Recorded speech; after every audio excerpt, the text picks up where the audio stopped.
Alright everybody, welcome back to another episode of Patch Notes in 90 seconds. This week is for the July 18th maintenance on PC.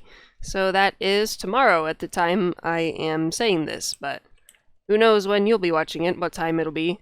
So as we all know, there's events that drop items in the world. So currently, these creatures that drop these events have to be within 7 levels of you, and this has been increased to 10 levels, and this will allow the items to drop from enemies in legacy campaigns, since you know they'll be level 70, and you're level 80 now, so having a 7 level difference instead of 10 doesn't make much sense. Okay, moving on. The Soul-Forged Armor enchantment could no longer cause you to exceed the cap on the stacks of Resurrection Sickness, or Revive Sickness, whatever you want to call it.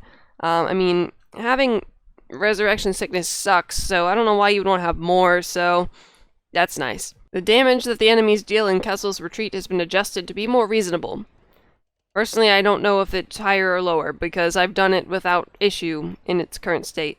The Choke Chain of the Companion can now be purchased in the Undermountain Campaign store. That was something I noticed on the Mod 17 preview, but is actually going live before Mod 17, so if you don't have that piece, you can now buy it. I think it was 2,500 thingies to buy it, I think.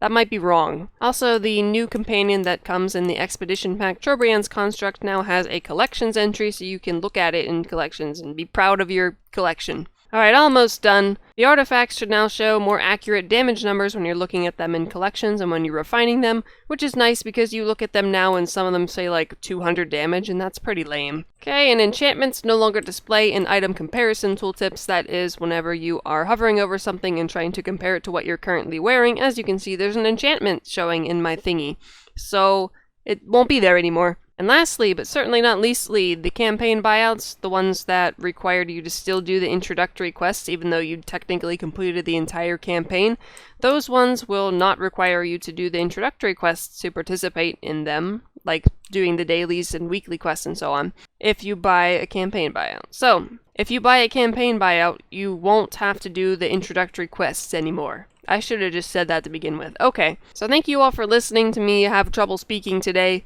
I appreciate you all being here, and I hope you enjoy your dinner. Okay, bye!